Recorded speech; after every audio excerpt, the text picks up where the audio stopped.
Así que vamos a ello. En 1564 muere este genio de los ojos de color ciruela, Miguel Ángel, una persona peculiar que durante toda su carrera estuvo trabajando con el mármol, intentando alcanzar la mayor, digamos, esencialidad posible. Él trabajaba el mármol como muy poca gente después lo han hecho, fundamentalmente Bernini y Canova, y lo trabajó en el sentido de querer eliminar la materia y quedarse solamente con la esencia. Aquí tienen ustedes 3 obras escogidas de sus diferentes etapas maduras y, digamos, de ancianidad, en las que se puede ver cómo progresa hacia una cada vez mayor esencialidad, hacia la desmaterialización de la forma, en un estilo tardío que enlazaría con eso que el investigador, famoso investigador Etal Said, publicó, que trabajó en un libro llamado El estilo tardío, precisamente, y que en la historia del arte pues, se ejemplificaría en un Tiziano, en un Goya, en un Beethoven, pongamos por caso, y por supuesto en el propio Bernini, como veremos luego. Lo cierto es que la huella de Miguel Ángel fue inmensa, pero los artistas que le siguieron, en cierto modo los llamados manieristas, por la maniera de Miguel Ángel, se quedaron más con la forma que con la búsqueda de la esencia. Habrá manieristas sensacionales, como Benvenuto Cellini o Gian Bologna, que ilustran justamente esta diapositiva, pero lo que harán ellos será buscar la forma por la forma. La forma será el mensaje, hasta llegar a un punto que era prácticamente un callejón sin salida. Hacía falta alguien que sacara a la historia de la escultura de ese callejón sin salida que supuso el manierismo. Alguien que vuelva a buscar el contenido, la idea, por encima de los artificios del manierismo. Y ese alguien va a ser precisamente Gian Lorenzo Bernini, un señor del que les voy a hablar durante la siguiente hora y cuarto. Si hay alguien que desea salir, por supuesto que lo haga, porque yo entiendo que no todo el mundo puede aguantar tantísimo tiempo. Bernini, señor nacido en Nápoles, de familia florentina, de vida muy longeva, de talante ardiente, muy ardiente, pero también capaz de controlarse a sí mismo y de saber estar. Tenía don de gentes, tenía simpatía, era extrovertido, podía ganarse la confianza de muchas personas, cosa que hizo desde joven, y de esa manera tener el camino abierto para la fama. Pero eso no podía conseguirlo sin talento. Y como veremos ahora mismo, desde muy adolescente presentaba un talento descomunal. Fíjense lo que talla con tan solo 18 años. Este San Sebastián tiene al menos 2 ejemplares de San Sebastián. Este es el que se encuentra en la colección Thyssen-Bornemisza. Es una obra en gran medida, es manierista, un estilo que él había bebido de su padre, Pietro Bernini, un escultor muy de segunda fila, pero que le había transmitido ese interés por la línea serpentinata y por los zigzags, que era tan propio de este subestilo, el manierismo. La relación con Miguel Ángel o con el Greco, que están ustedes viendo aquí, es bastante patente. Línea serpentinata, zigzags que desequilibran un conjunto que sí que parte de la composición piramidal típica del Renacimiento, pero que la desarticula y la convierte en sumamente inestable. De este mismo talento, cuando joven, dan buena cuenta estas 2 esculturas propiedad española, están en la Embajada Española en Roma, que se han interpretado recientemente como una ninfa y un sátiro, aunque siempre se ha dicho que son el ánima bendita y el alma maldita. Si el ánima bendita es una buena muestra de su conocimiento perfecto del clasicismo renacentista, el ánima maldita pues realmente es de una violencia sobrecogedora. He traído aquí esta fotografía realizada por mí mismo. Casi todas las fotografías que ustedes van a ver están tomadas por mí. Esta fotografía de Caravaggio, de un lienzo que se encuentra precisamente en el Palacio Barberini, hablaremos bastante de los Barberini, nos muestra uno de los grados máximos de violencia que alcanzó Caravaggio. Bueno, pues creo que Bernini va más allá, incluso bastante más allá. Bernini era capaz de la máxima dulzura y la máxima elegancia y de también un altísimo grado de violencia y de tensión interna. Por tanto, dominio desde joven no solo de la plasticidad en el tratamiento del mármol, sino también de la expresión. Y de esta misma etapa juvenil es este San Lorenzo maravilloso que he podido fotografiar en la exposición reciente de Bernini que está teniendo lugar en el Palazzo Barberini en Roma. Debo decir que esta conferencia surgió precisamente a raíz de esa exposición y he aprovechado para traerles a ustedes algunas imágenes. La composición es evidentemente manierista en muchos aspectos, pero encontremos ya uno de los elementos clave de Bernini, que va a ser el éxtasis, la búsqueda de momentos de éxtasis, de momentos de arrobo místico. En este caso, el pobre de San Lorenzo, que es martirizado en una hoguera y que no parece sufrir esos tormentos del cuerpo, sino entregar su alma a Dios en un gesto que tiene una fuerte componente, pienso yo, carnal, como hemos visto en un San Sebastián que era abiertamente erótico. Con estas credenciales va a convertirse en el artista favorito de dos personajes muy interesantes. Uno, el cardenal Maffeo Barberini, y el otro es el cardenal Scipione Borghese. Y precisamente para Scipione Borghese, que era un señor no muy culto, pero muy amante de la cultura y los placeres, va a realizar algunas de sus obras juveniles más famosas, todas ellas en mármol y hoy situadas en la Galería Farnese en los jardines de Roma. El primero de estos conjuntos es Eneas y Anquises, basado en la Eneida. Hay un intento de los Borghese por decir que ellos que descienden de Eneas. También se ha dicho que son las tres edades de la vida. En cualquier caso, lo que nos interesa es que este Bernini es un Bernini todavía no muy maduro. Es un Bernini que debe mucho a su padre y debe mucho a la línea serpentinata, pero en el que ya encontramos un manejo increíble del mármol, un dominio de la anatomía masculina increíble. Observen ustedes los tendones, ¿verdad?, de Anquises. Observen también las referencias quizá a Miguel Ángel y a la escultura clásica en general en Eneas, pero todo ello dominado por una línea serpentinata que no permite a la obra ser claramente visualizada de un solo golpe visual, cosa que sí veremos en obras inmediatamente posteriores.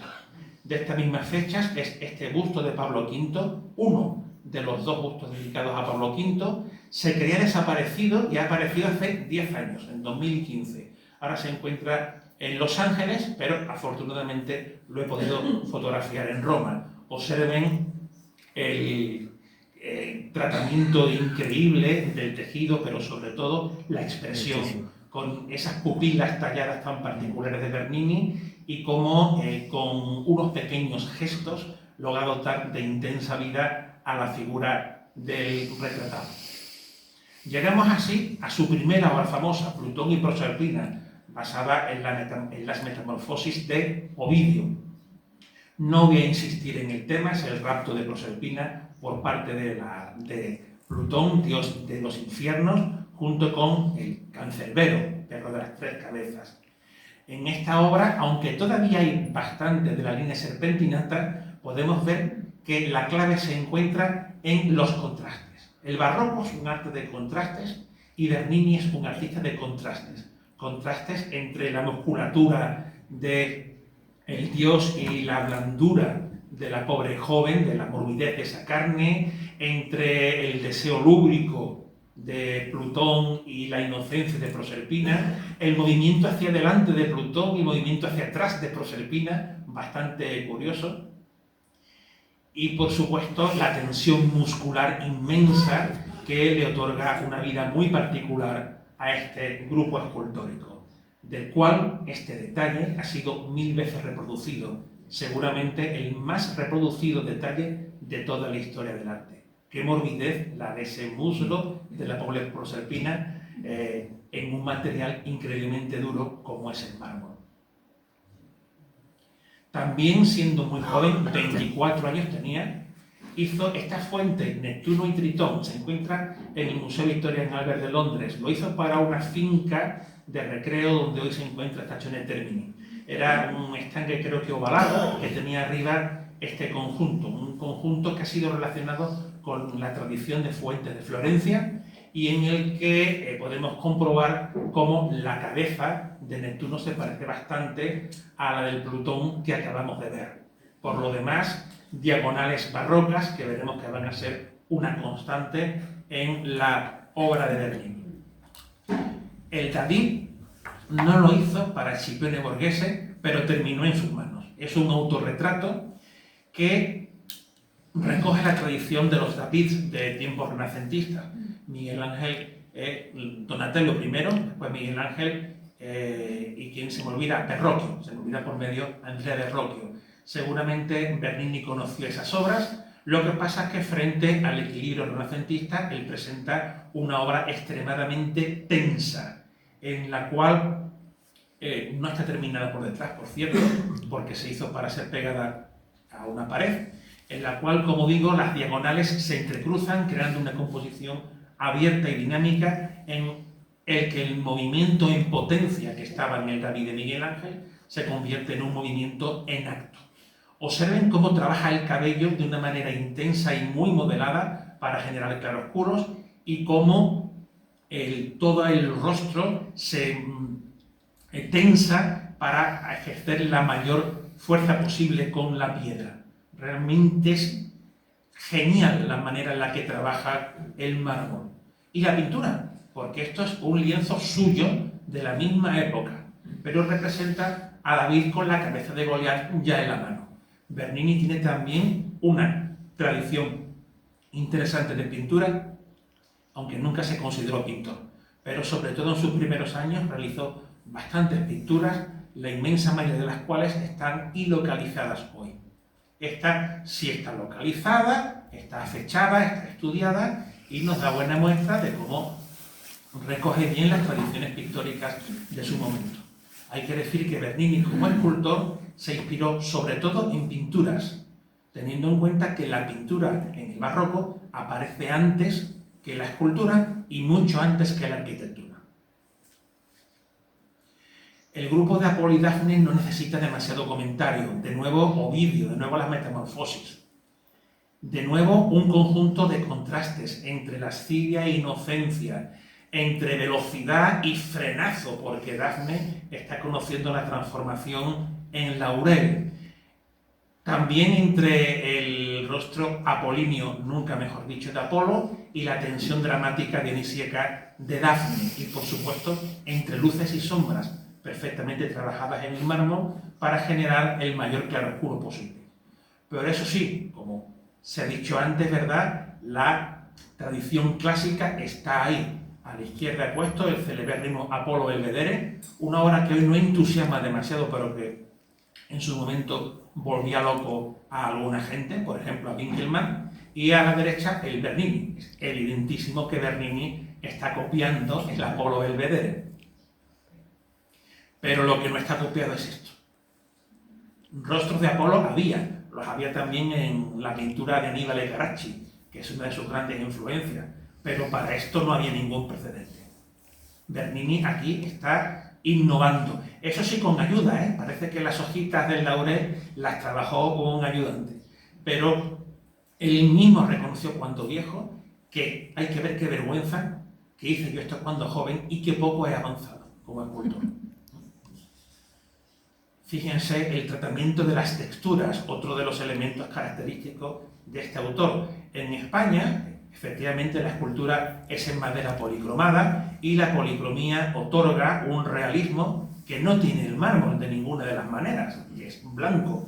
Pero Bernini lograba trabajar las texturas para que hubiera partes que reflejasen y partes que resultaban mates, de tal manera que ese contraste entre la corteza del árbol, las hojas del laurel, la morbidez de la carne, el cabello, fuese más marcado. Y de nuevo contrastes barrocos inmensos en la fotografía de la izquierda entre el cuerpo apolíneo del dios y el perímetro abdominal de mi persona.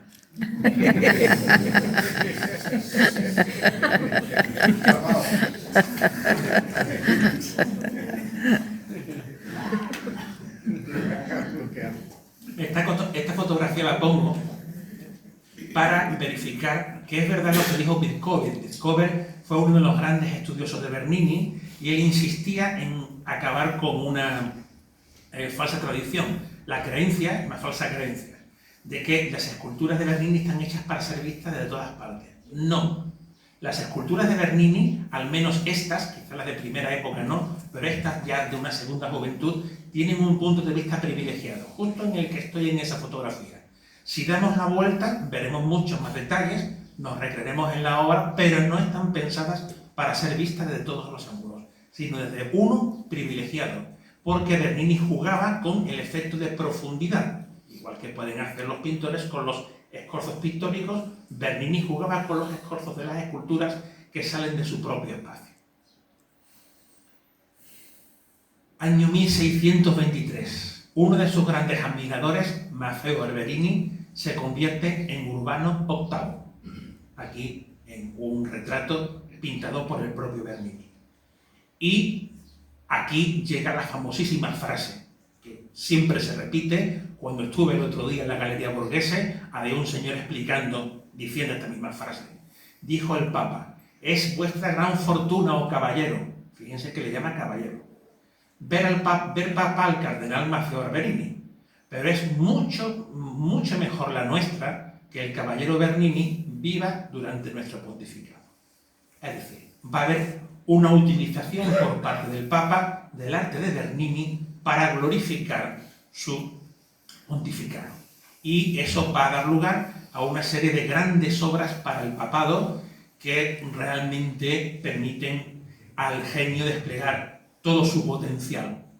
La primera es una obra singular que muy poca gente conoce, salvo los especialistas, por supuesto. La iglesia de Santa Viviana se encuentra, van ustedes a Termini, bueno, pues recorre la vía de Termini yendo hacia barrios poco recomendables. Ahí, en un lugar poco recomendable, está Santa Viviana. Resulta que durante el pontificado, al comienzo del pontificado de Maffeo Barberini, aparecen los huesos de la santa y deciden reformar la iglesia que aquí había. La iglesia la hace Bernini, es su primera obra arquitectónica. Aquí no vamos a hablar apenas del Bernini arquitecto, que es importantísimo, pero por lo menos les digo, miren qué interesante la manera en la que combina fachada y portada y cómo entrelaza ambas. Y luego dentro, él y Pietro de Cortona van a hacer obras importantísimas.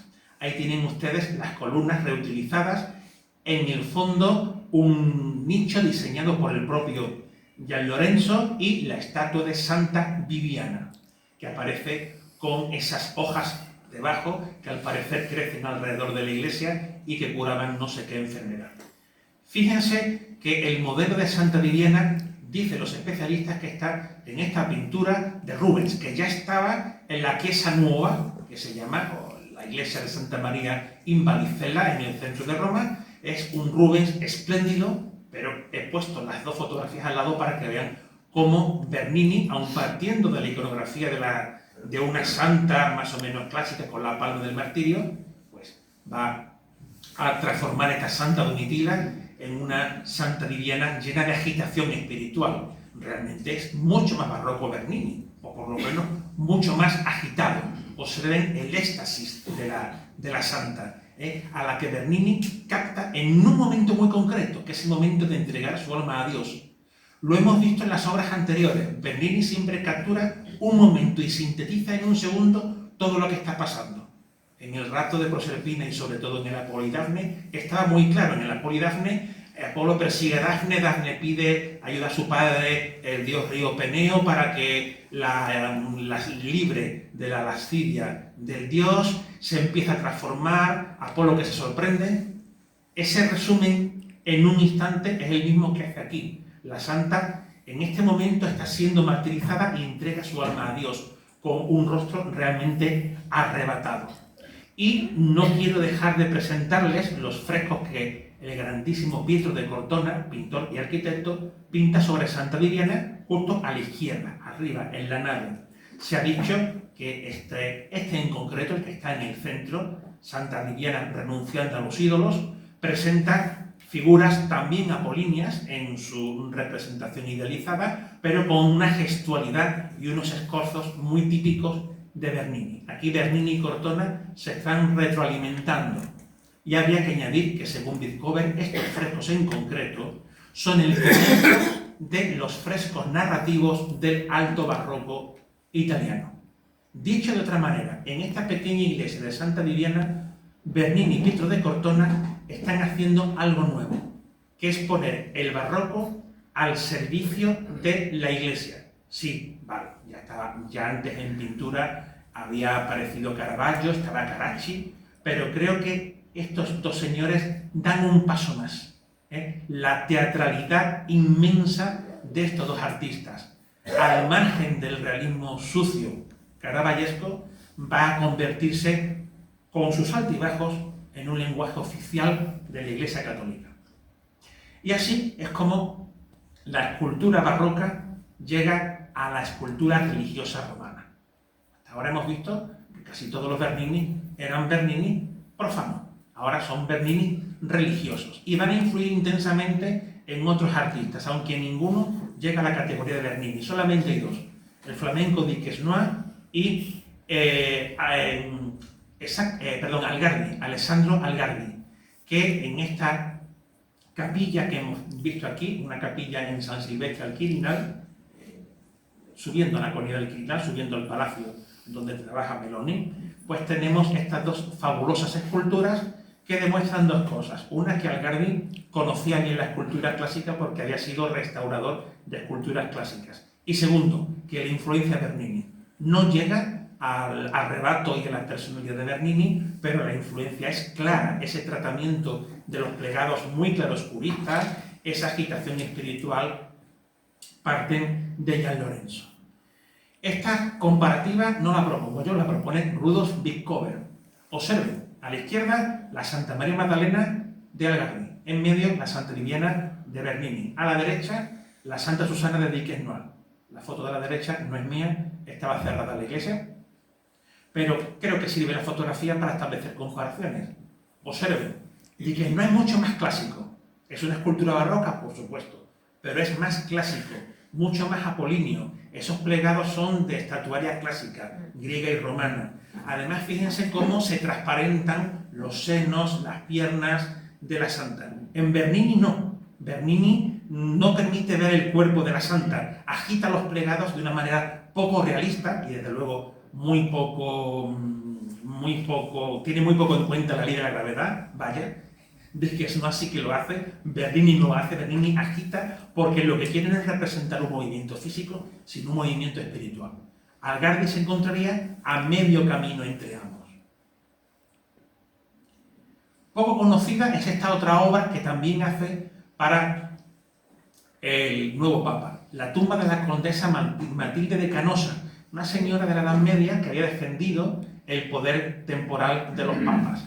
Bueno, pues en el Vaticano, en un lugar que nadie ve, yo tuve que buscarla, la verdad, para encontrarla, porque no es fácil verla, está entrando a la derecha, en la nave de la epístola, cerca de la Piedad de Miguel Ángel. Bueno, pues allí se encuentra este monumento, del cual se ha criticado muchísimo el relieve que se encuentra ahí abajo. Pero no es de Bernini, es de un colaborador. Sí es de Bernini la escultura de la Santa y, desde luego, el nicho.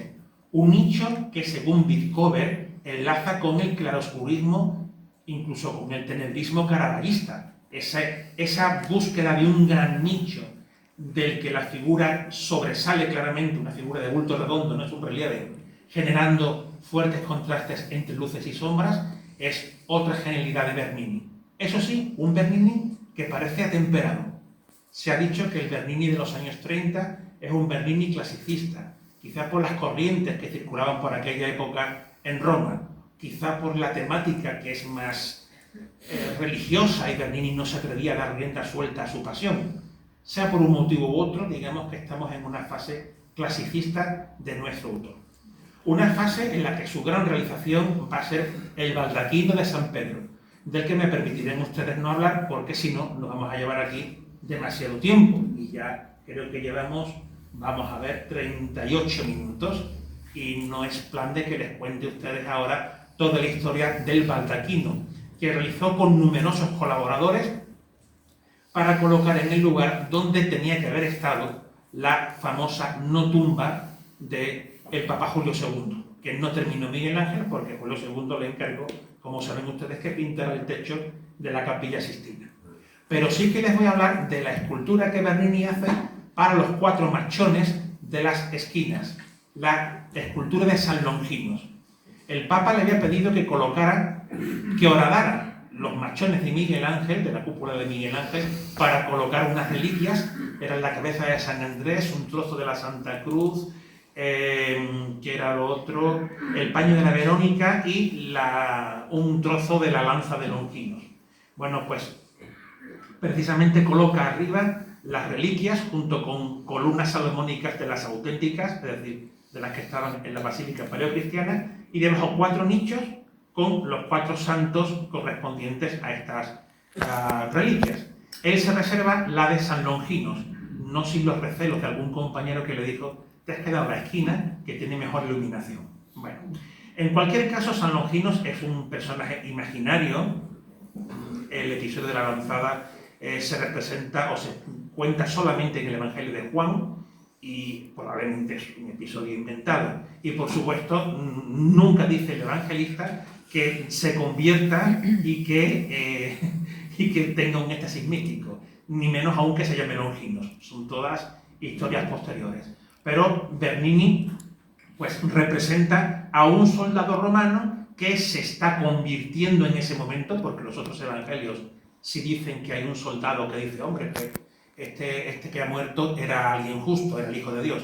Funde en Bernini esa idea de un soldado que le ha clavado la lanzada y que en ese momento ve la realidad, y presenta al santo en un momento de arrebato.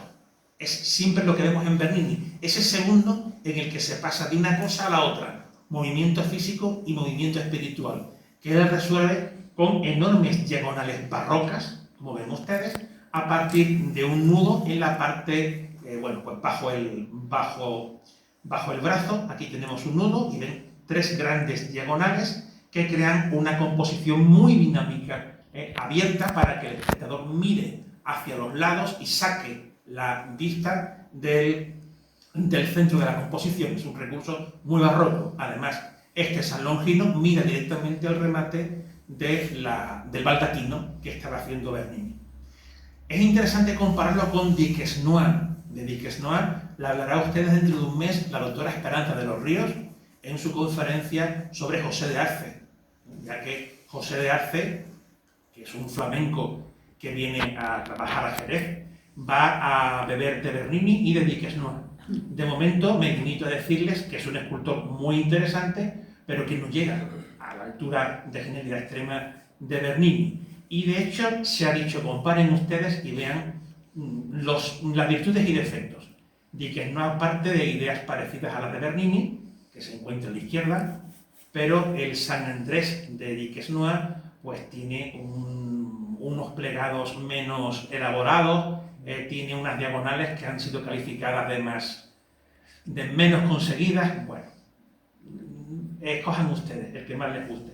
Pero sí les diré que a partir de estas 2 figuras pues se desarrollará toda una iconografía barroca. En toda Europa vamos a encontrar composiciones parecidas, hasta llegar, por ejemplo, a esta Virgen del Mayor Dolor, de la que el otro día habló José Manuel Moreno Arana, el doctor que ha investigado a este imaginero sevillano afincado en el puerto. No digo, por supuesto, que Ignacio López se base en estas 2 obras, bajo ningún concepto. Según mi amigo y colega Antonio Romero Dorado, Ignacio López se basa seguramente en una estampa que recrea un lienzo de Van Dyck, pero la idea está ahí, ¿no? Ese contraposto creo que tiene, marca una relación evidente entre las 3 figuras.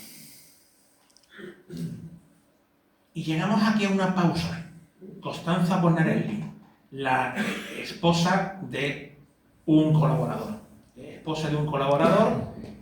Al que Bernini decidió colocarle en la cabeza pues dos enormes ornamentos, ¿no?, con la buena de Costanza, ¿no? Fue una relación tórrida que estaba en boca de todo el mundo y que fue un escándalo. El escándalo fue además cuando Bernini descubrió que su hermano, el hermano de Bernini, estaba también acostándose con Costanza. De tal manera que persiguió a su hermano primero creo que fue con un garfio, le partió dos costillas, luego lo persiguió con una espada hasta la iglesia de Santa María la Mayor, entró en la iglesia, que se supone que era un lugar que no podía profanarse. La cosa terminó bastante mal. Por si fuera poco, mandó un criado que le desfigurara la cara a Costanza por infiel, cuando realmente él no era el marido de Costanza, él era el amante. La cosa pues terminó con Bernini perdonado, Constanza en un convento, el hermano y el criado expulsados de Roma. El Papa perdonó a Bernini por ser un gran artista. ¿Comportamiento machista? Sí, desde luego. Pero,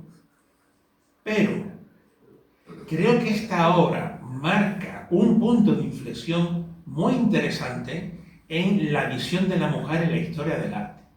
Y creo que Bernini está haciendo una obra, entiéndanme ustedes, feminista, con todas las comillas que le quieran poner, en tanto que por primera vez en la historia del arte se está representando a una mujer que no es nadie importante, es una mujer normal y corriente.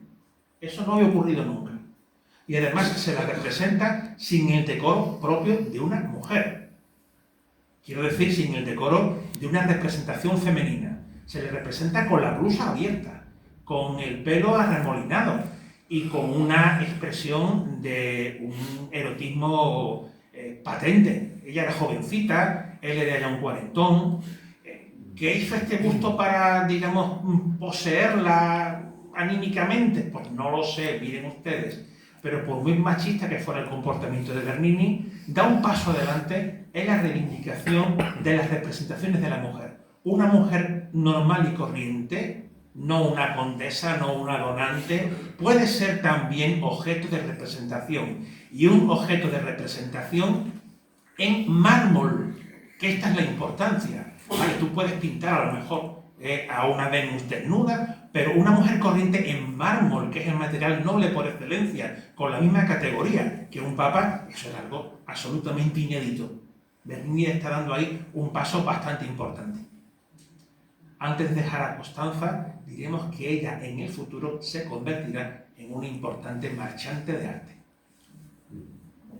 Thomas Baker, sheriff de Inglaterra, se entiende. Esta obra tiene bastante intervención de los ayudantes, porque Bernini ya se estaba convirtiendo en un taller, en un negocio, en un gran negocio, y los ayudantes, pues lógicamente, le sirven para quitarse la tarea más engorrosa, pero tiene toques personales de él. O sea, él intervino en esta pieza increíble que desató las iras del Papa y que intentó que no se terminara, porque consideraba que solamente él era digno de recibir semejantes representaciones. Una obra maravillosa que también tienen ustedes ahora en Roma. Fíjense las filigranas del tejido, que están talladas con un virtuosismo realmente extraordinario, y el cabello siempre revuelto, arremolinado, con unos claroscuros muy de Bernini. Sin embargo, no logra aquí resolver todavía una cosilla que había que resolver, que era cómo cortar el busto. Volveremos sobre ello. Para el Papa, la obra más importante, claro, es su tumba. Para Urbano VIII, lo más relevante es cómo va a pasar él a la posteridad. Y por supuesto se reserva un sitio privilegiado en el Vaticano, tan privilegiado que no nos permiten ver la obra. Los señores responsables del Vaticano no dejan que los aficionados al arte nos acerquemos a esta obra, solo los que van a misa. Esta obra está al fondo del todo del Vaticano, es detrás del baldaquino, y está reservada para los que acuden a la ceremonia. Los demás tenemos que verla y fotografiarla desde lejos. Esta es una foto sacada desde muy lejos, pero es que el móvil, que es un Google Pixel, es bastante bueno. Las referencias son claras. Primero, las tumbas medicheas de Miguel Ángel en San Lorenzo. Y luego, la tumba de Pablo III de Guglielmo de la Porta, que estaba en el Vaticano y que Urbano traslada justo enfrente del lugar que va a ocupar la suya, ¿no? Ahí tenemos la composición piramidal con figuras alegóricas recostadas en el sarcófago y arriba, triunfante, el difunto. Pero Bernini lleva esto mucho más allá, con un tremendo escorzo del brazo del pontífice que aparece con toda su magnificencia. No es precisamente humilde, Urbano VIII.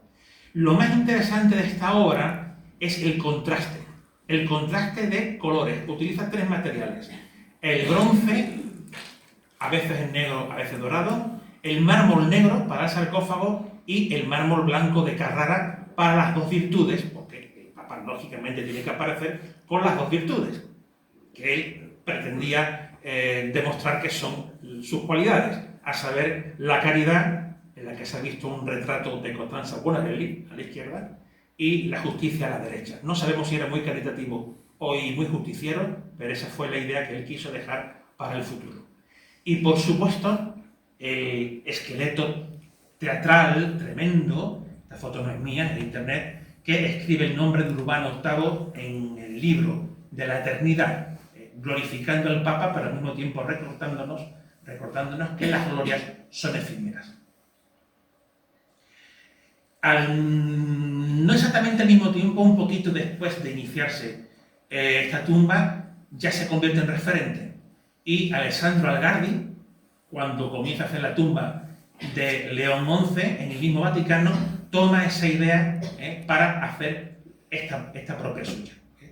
Pero eliminando el color, creo que queda peor, y además eliminando el propio gesto del Papa. Este Papa está más tranquilo, no aparece en ese segundo de agitación en lo que trataba Bernini. Este Papa está más reposado, incluso las propias virtudes son claramente más clásicas. Prácticamente a partir de estos dos sepulcros, el de Bernini y el de Algardi, se va a desarrollar todo el prototipo de los sepulcros monumentales del barroco. Aquí lo tienen ustedes, ven que es un gran escultor, pero no llega a la altura de Bernini. Los demás, por cierto, quitando a Algardi y Diquesnois, los demás están muy por debajo. Los buenos vendrán después, pero Bernini, Algardi y Diquesnois prácticamente no tenían competidores. De nuevo, Bernini, la comparación con Algardi, en que Bernini, sobre todo por el colorido, es muchísimo más atractivo.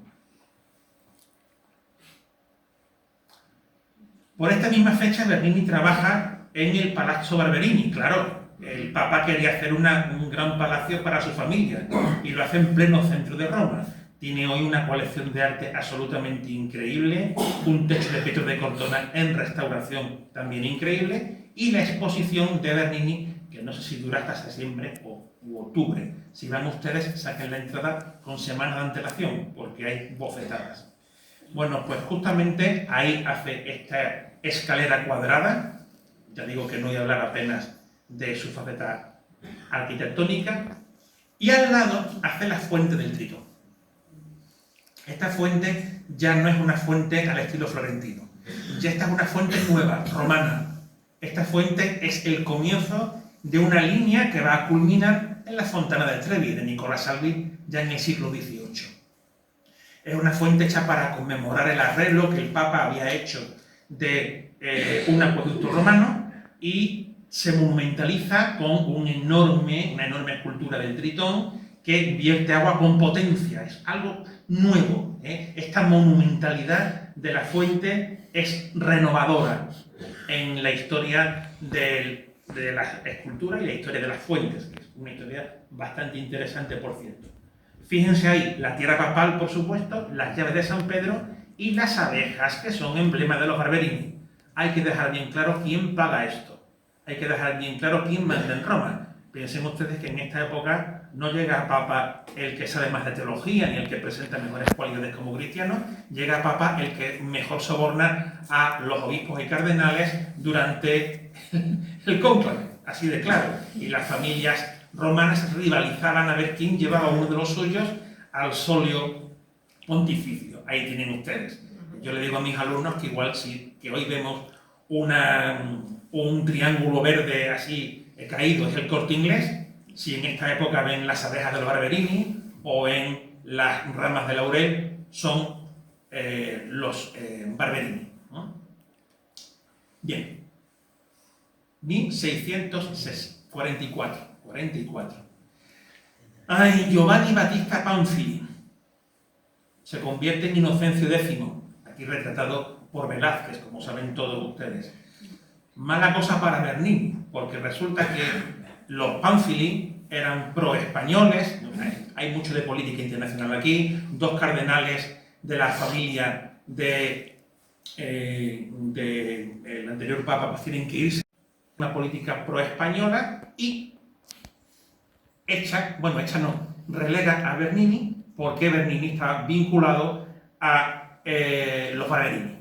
Así que caen los Barberini, llegan al poder los Pamphili y Bernini pues cae en desgracia, lo que supone una etapa de baches en el camino, que como veremos no le van a venir mal a Bernini, esos baches, aunque algunos serán serios. Por ejemplo, la fachada del Vaticano. Bernini había empezado a construir el campanile sur, a la izquierda de ustedes, que había diseñado Maderno, o Maderna, como ustedes lo quieran llamar, pero aquello no funciona, luego se empieza a construir el campanario del otro lado, parece que hay problemas tectónicos porque por debajo del Vaticano parece que hay capas de agua, hay por supuesto un enorme yacimiento arqueológico con criptas y tal, y eso no había sido tenido en cuenta. Acusan a Bernini de ser un mal arquitecto, incluso Borromini, que fue su colaborador y después tremendo enemigo, logra convencer al Papa de que aborte por completo el proyecto, que lo aborta, y encima le, ¿cómo se dice?, le paraliza los bienes a Bernini, como diciendo, tú no vas a poder disponer de tu dinero hasta que no se me arregle este asunto. Hay unas tensiones muy feas entre los dos artistas. De hecho, la jugada se la devuelve Bernini cuando el Papa había manejado varios proyectos para una fuente en el centro de la Piazza Navona y Bernini le cuela a última hora al Papa su proyecto de la fuente de los Cuatro Ríos. Y resulta que a Bernini le gusta, al Papa Inocencio X le gusta más el proyecto de nuestro artista y relega el de Borromini. Así que efectivamente, acompañado de un enorme equipo de colaboradores, entre ellos escultores para las 4 esculturas que personifican los ríos. Bernini aquí trabajó poco directamente. Con ese equipo, decía, hace una fuente completamente renovadora, en la que utiliza la piedra del travertino, piedra típica de Roma, tallada por sus colaboradores para que parezca roca natural, y en medio, en los canales, las tuberías, para los surtidores, de tal manera que dé la impresión de que realmente está brotando el agua de esas rocas. Es algo que no habían visto nunca los romanos y que llamó mucho la atención. Bernini, por cierto, era un hombre muy teatral, le gustaba hacer pequeñas representaciones, creo que escribió incluso alguna obra teatral, hizo parodias y tal, cosas muy curiosas. Y le montó un pequeño teatrito para el Papa, le dijo que viniera a ver cómo iban las cosas. El Papa llegó, poner la fuente a funcionar, no funcionaba la fuente. Entonces, cuando el Papa ya se iba frustrado, Bernini dio la orden. Ahora le dieron vueltas a la manivela y brota el agua, con lo cual el Papa se llevó la gran sorpresa. ¡Oh, qué cosa más magnífica lo que me has hecho aquí! Quedó bastante contento. Así que con este pequeño juego que le hizo al Papa, ven ustedes el carácter de Bernini. Le gustaba lo teatral, le gustaba impresionar. Ahí ven algunos detalles con los 4 ríos que simbolizan los 4 continentes conocidos, animales, algunos reales, otros absolutamente imaginarios. Por lo visto, él en lo personal trabajó en los animales y en las plantas, no, insisto, en las 4 esculturas masculinas, que se las reserva a los ayudantes, y todo ello pues con esa roca viva que inspirará en el futuro la Fontana di Trevi. Por esta misma época, por cierto, trabaja en otra fuente, la Fuente del Moro, en la misma plaza, pero no hay tiempo para todo. Hay muchas obras que estoy omitiendo. De nuevo, una de las esculturas más hermosas, donde pueden comprobar cómo siguen ahí los contrastes barrocos entre la carne y la roca. Por cierto, se me olvidaba, una de las cosas de las que Bernini se sintió más orgulloso es de colocar el obelisco egipcio en un lugar que está horadado. Piensen que Bernini había perdido el prestigio como arquitecto por los problemas tectónicos de los 2 campanarios que él no había diseñado en el Vaticano. Bueno, pues ahora dice, os vais a enterar, romanos, y voy a presentaros una cosa que demuestre que yo sí sé de cálculos matemáticos y yo sé de tectónica lo suficiente como para colocar ahí un pedazo de obelisco que pesa muchísimo y no se caiga. Y efectivamente no se ha caído. Arriba la paloma del Espíritu Santo, claro que sí, simbolizando la unión entre lo terrenal y lo espiritual. Esto es una obra de ingeniería para la ciudad, pero es que el Papa tiene un poder temporal y espiritual al mismo tiempo. Y las esculturas se encargan de visualizarlo.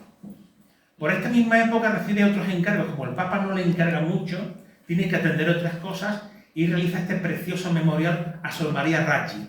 El Papa no quiso beatificarla, pero la familia lo intentó. Le encargó a Bernini este memorial que se sitúa en un pilar gótico de una de las poquísimas iglesias góticas de Roma, por lo menos la única que yo conozco, que es la Basílica de Santa María sopra Minerva, justo detrás del famoso elefantito del propio Bernini. Bueno, pues fíjense ustedes cómo está inventando un nuevo tipo de memorial o de tumba barroca, que es un paño tallado que se agita con una especie de fuerza espiritual y en medio la efigie de la persona homenajeada, de nuevo en un éxtasis místico. Fíjense la calidad de la talla de nuevo y cómo este rostro nos anuncia ya el que veremos enseguida en la Santa Teresa.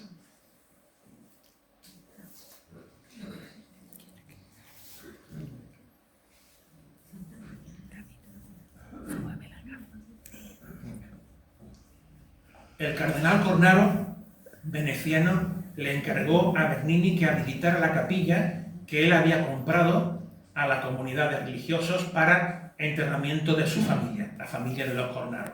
Y le encargó que colocara en medio una representación del éxtasis místico de la Santa de Ávila, a la que él le tenía particular devoción. Con esto, Bernini realizó una de las obras más importantes jamás hechas en la historia del arte. Porque la obra no es solamente el conjunto central del éxtasis de la Santa, es toda la capilla. Una capilla que es al mismo tiempo arquitectura, pintura y escultura. Por supuesto con un fin que es el funerario, y lo deja claro con estos 2 mármoles que representan esqueletos, aquí en el de la derecha, y que seguramente están encima de las propias tumbas de los Cornaro. Cornaro que se asoman a los lados en sendos balcones ficticios tallados por Bernini y por sus ayudantes, generando un espacio teatral. El espectador o el devoto que entra en la iglesia al fondo a la izquierda y mira aquello, se encuentra con una especie de gran escenario de teatro con 2 balcones a los lados en los que aparecen personajes vivos y muertos. Concretamente, este que está aquí es el propio cardenal Cornaro, parece el único que talló Bernini con sus propias manos, pero otros están muertos. Por tanto, ¿en qué plano están de la representación? ¿Están con nosotros? No. ¿Están con la Santa? No, están viendo a la Santa. Son 3 planos diferentes. El del espectador, el de los cornaros que ven el espectáculo teatral y lo comentan, y el propio momento de la transverberación de Santa Teresa. Es un juego de muñecas rusas, de representación dentro de la representación. Es algo muy barroco. Ustedes lo conocen perfectamente, por ejemplo, en las hilanderas de Velázquez, que es al mismo tiempo una representación realista de hilanderas en el taller, es la representación de El rapto de Europa, en el fondo, de Tiziano, es una representación de la fábula de Aracne y es, según dicen ahora, también una especie de metáfora sobre la importancia y el poder de la pintura. Pero para comprender las metáforas de Velázquez hay que estar preparado. Los juegos de muñecas rusas de Velázquez exigen a un espectador muy intelectual. Bernini no busca la intelectualidad. De hecho, Bernini no es un intelectual, está muy preparado, pero su espíritu no es el de un artista crítico que se dirige a una minoría erudita. El espíritu de Bernini es un espíritu directo, comunicativo, expansivo, que va directamente a tocar al espectador, creando un mundo mágico en el cual se mezclan la escultura, la arquitectura y la escultura. Miren, por ejemplo, arriba, la tradición del estuco es una tradición romana, de la ciudad de Roma, no de otros lugares de Italia, y él aquí lo utiliza para crear un rompimiento de gloria en el que una parte está pintada, otra parte está esculpida en 3 dimensiones. Y esto flota por encima de la arquitectura sin dejar claro qué es lo que es arquitectura, qué es pintura y qué es escultura. ¿Qué género es este? Bueno, en la época lo llamaron el bel composto. Es una manera de denominarlo. La arquitectura es una arquitectura muy clásica, con columnas de perfecto clasicismo, de magnífico mármol, con un frontón partido, que será típico de toda la arquitectura del alto barroco romano, y con este conjunto de ayudantes pues nos sumerge en un ámbito mágico. Ustedes estarán pensando en cómo se va a desarrollar esto después. Seguro que les viene a la mente el transparente de la Catedral de Toledo, de Narciso Tomé, pero yo quisiera irme antes, quisiera irme al gótico, quisiera irme, bueno, pues al arte que se supone que es mi especialidad, que es el gótico, y a la Basilière de Saint-Denis, que basándose en la filosofía de Pseudo-Dionisio Areopagita, pues va a establecer cómo la luz nos conduce a Dios, la luz dorada nos conduce a Dios, y a través de lo visual se puede uno elevar a lo espiritual. Aquí está un poco la misma idea. Con ese ábside que crea en la abadía de Saint-Denis, en la Basilière, nace el gótico. Y nace porque si ya quiere crear ahí una representación de la Jerusalén celeste que te conduzca espiritualmente a otra dimensión. Y es lo que aquí Bernini está haciendo, también recurriendo al dorado. Bernini esconde una ventana. La ventana solo se ve si te arrodillas, como me arrodillé yo para sacar esta foto pensada para explicar justamente este recurso. Una vidriera hoy restaurada, que era de color dorado, lo sigue siendo, y entra el color de de tintes áureos que rebota en unos rayos que en su momento fueron de bronce, hoy son de madera, pero que en cualquier caso estaban dorados. Con lo cual, esto iluminado con las velas era como un gran escenario teatral en el cual de pronto entra un rayo de luz dorada invisible, como en los cuadros de Caravaggio, en los que el foco de luz es invisible. Y ese foco de luz ilumina la escena y te hace sumergirte en un momento en el que el cuerpo se está elevando hacia Dios. Eso sí, una representación sumamente mística y erótica al mismo tiempo, para la que había precedentes. Los especialistas han señalado, por ejemplo, esta Magdalena en éxtasis de Caravaggio, anterior en el tiempo, bastante anterior en el tiempo, pero pienso que la de Caravaggio es más, ¿cómo diría yo?, más terrena. La de Bernini es más mística. Observen este otro cuadro increíble de una pintura interesantísima que es Artemisia Gentileschi. De nuevo, el erotismo es muy obvio, creo yo. Y quien no quiera verlo, pues, a ver, miren. Pero creo que Bernini va más allá, ¿eh? Bernini seguramente ha leído a Santa Teresa, que dice que se le aparece de vez en cuando un ángel, que es pequeñito, que tiene un dardo, que en la punta del dardo tiene fuego, y que el fuego le entra en el cuerpo produciéndole un tremendo dolor. Pero dice ella que no es solamente dolor, sino que es también placer, y que es un placer no solamente, dice, espiritual, sino también un placer del cuerpo. Y es tanto el placer que no quiero que me la saque. Pues claro, aquí Bernini lo que ha representado es un tremendo, monumental y gigantesco y como en el programa de Broncano. Sí.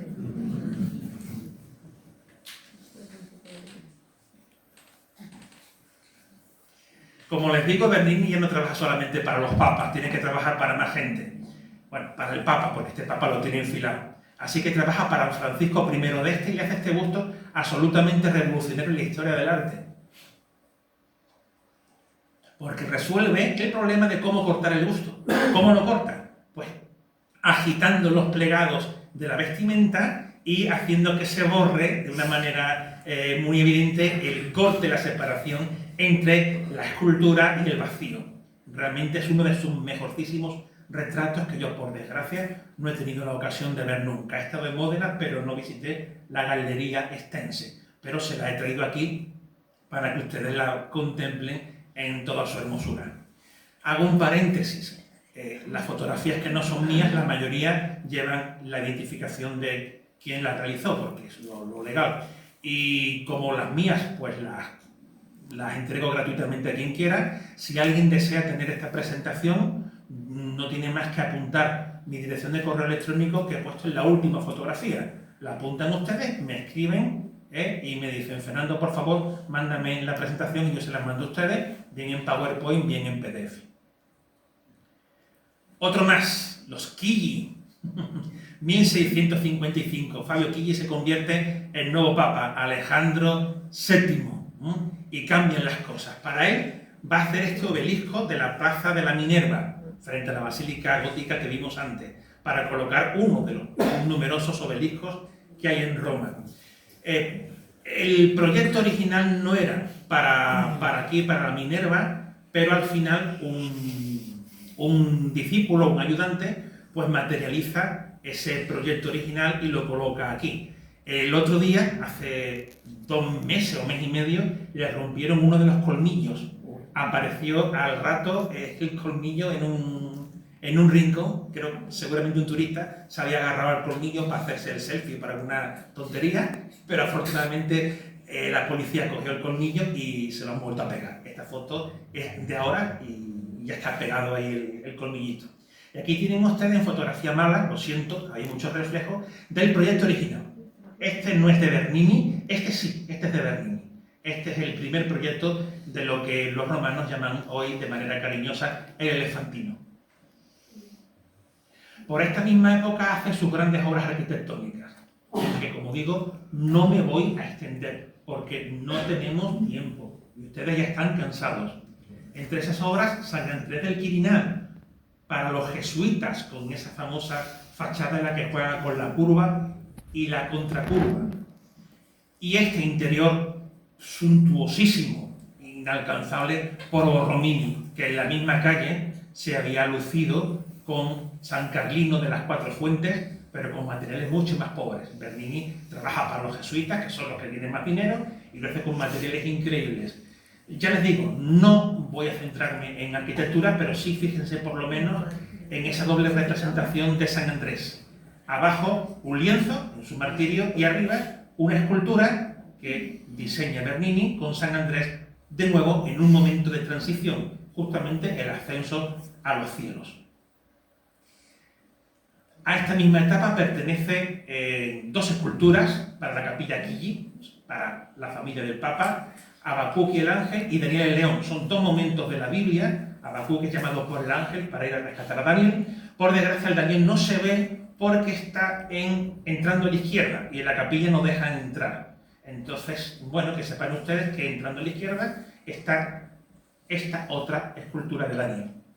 Yo he traído la foto mía de Habacuc, de nuevo un ejemplo magnífico de teatralidad barroca, de diagonales, de escorzos. Fíjense el brazo que sale del grupo escultórico y que saca la figura de su marco. Es algo que le gustaba mucho a Bernini. Y aquí el muy curvilíneo y muy estático Daniel rogando a Dios que le libre del foso de los leones, que tenemos que ver pues, en fotografías tomadas de internet porque no permiten a nadie entrar en la capilla. La obra más importante en este momento, la Plaza del Vaticano, esos dos grandes brazos que dice el propio Bernini, que representan a los de la Iglesia, que acoge a los fieles, en un momento en el que el protestantismo ya está muy consolidado y en el que, por tanto, hay que dar una imagen de acogida al posible peregrino. Pero, centrándonos, volviendo a la escultura, en esa misma Plaza del Vaticano, bueno, en el pórtico del propio Vaticano, coloca este impresionante monumento ecuestre de Constantino. Otra obra que no podemos ver más que de lejos. Tú entras en la Basílica del Vaticano y en lo que es el Nartes, a la derecha al fondo, antes de la gran escalera que diseña el propio Bernini, está este Constantino convirtiéndose supuestamente el cristianismo. Constantino nunca se convirtió al cristianismo, pero Bernini lo interpreta en un momento también de éxtasis. Esta escultura se pensó para el interior de la basílica, pero el Papa decidió colocarla fuera. Fíjense ustedes cómo aquí Bernini está inventando otra cosa nueva. Está inventando el retrato ecuestre barroco, que luego dará pie a infinidad de esculturas ecuestres. Ya las había, comenzando con el Catamellata de Donatello, muy anterior, pero creo que esta manera de poner las dos patas en el aire, de encabritarse y de agitarse, es de una genialidad realmente considerable.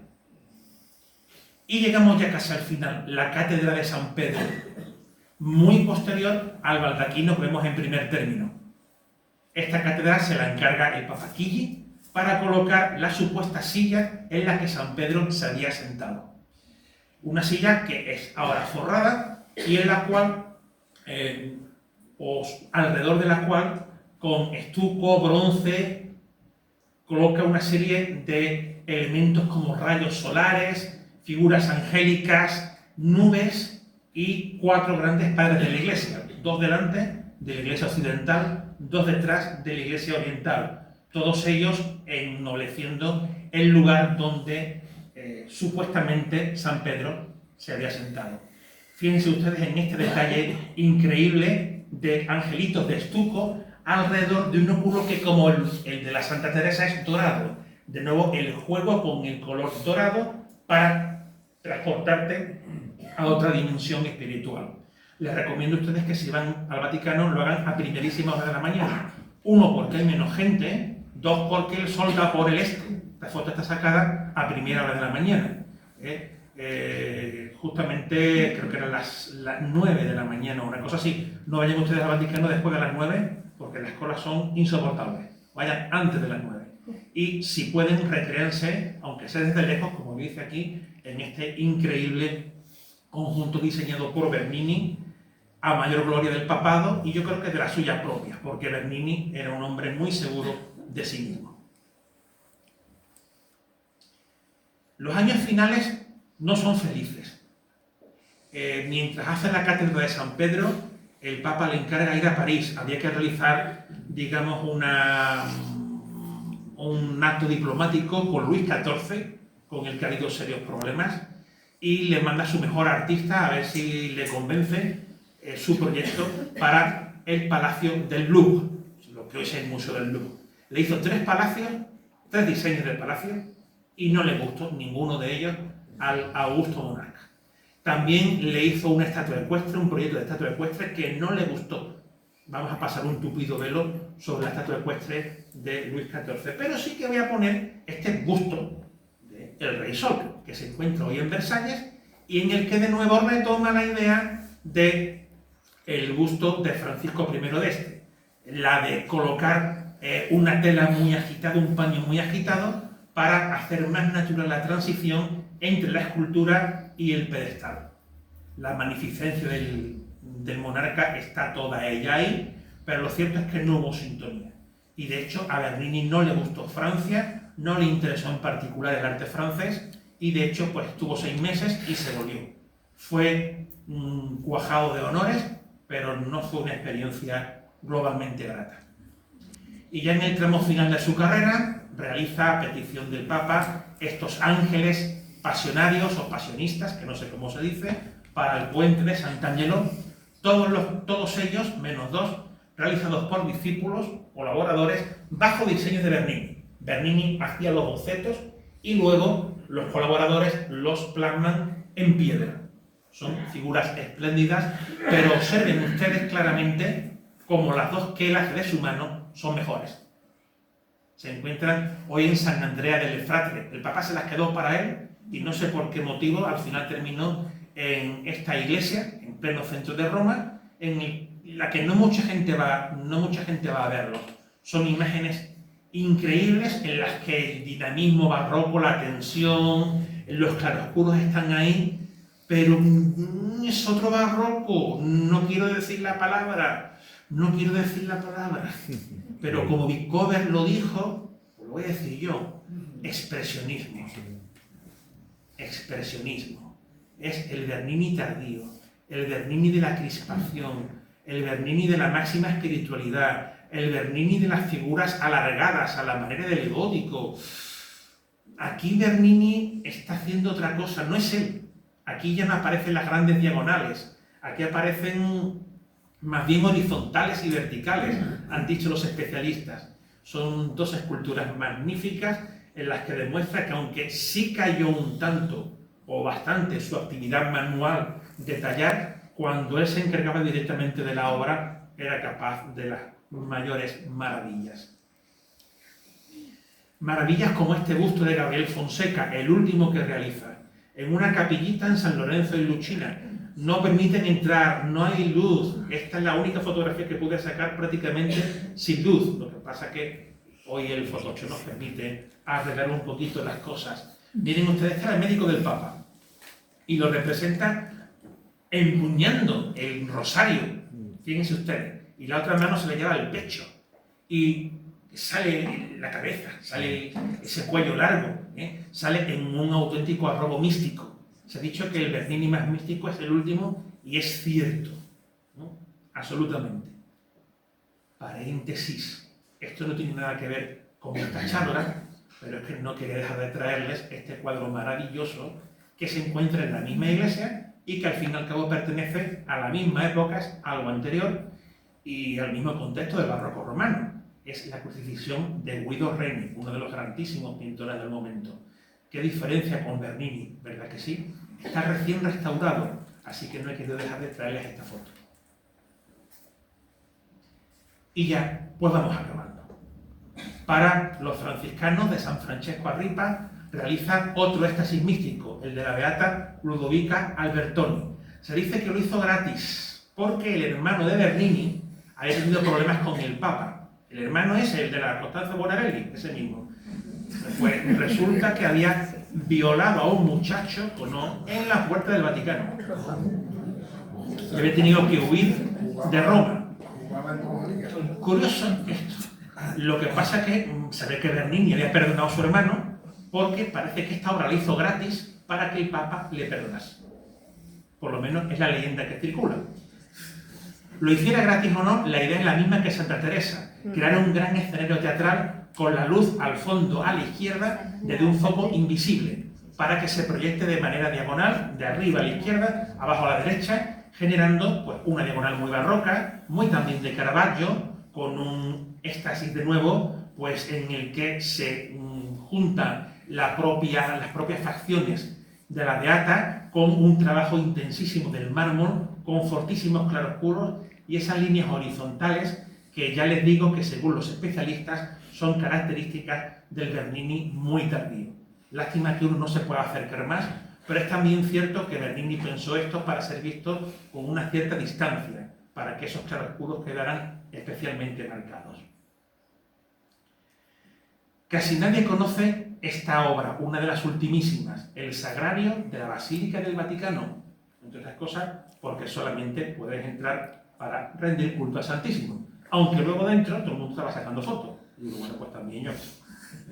Ahí al fondo a la derecha se encuentran dos columnas salomónicas de las auténticas, o sea, de la basílica primitiva paleocristiana del Vaticano, y a la izquierda el conjunto que talla Bernini, de un clasicismo exquisito, pero también de una pasión barroca extraordinaria. Toda la capilla está diseñada por Bernini, lo que es el concepto, y les digo una cosa, a mí no me gusta la iglesia del Vaticano, me parece que quedó fría, pero esta capilla sacramental me parece una obra maravillosa que realmente sí te eleva espiritualmente. Creo que a Dios sí se le encuentra en la capilla sacramental, cosa que no ocurre en el resto del Vaticano, a mi entender, demasiado solemne. Y ya cerrando esta conferencia, la obra postrera de Bernini. Hay una más, un Salvator Mundi, que da muchos problemas porque no sabemos exactamente cuál de los dos que se han encontrado es, pero esta es su última gran obra, la tumba de Alejandro VII, realizada bajo diseño estricto suyo, pero por sus ayudantes, en un momento en el que el Papa ya había fallecido. De nuevo, el esquema es de la tumba de Urbano VIII, esquema piramidal, con las virtudes recostadas, formando pues, dos diagonales y el Papa triunfante en el centro. Lo que pasa es que en esta ocasión, observen que hay una puerta, la puerta estaba ya ahí, Bernini no puede colocar un sepulcro, entonces lo que hace es interpretar ahí una especie de puerta del más allá. Y un gran paño, que es el que separa el más acá del más allá. Y en ese paño está apareciendo, como veremos ahora, un esqueleto. El Papa arriba reza, porque este momento, ya avanzado al siglo XVII, es un momento de piedad y de menos exhibición papal. Y el esqueleto nos recuerda que la vida se acaba. Nos recuerda que por muy grande que haya sido uno como papa o como artista, la muerte va a por ti. Que nadie se escapa de eso. Que el tiempo se acaba. Que es la hora. Y efectivamente es la hora. Muchas gracias.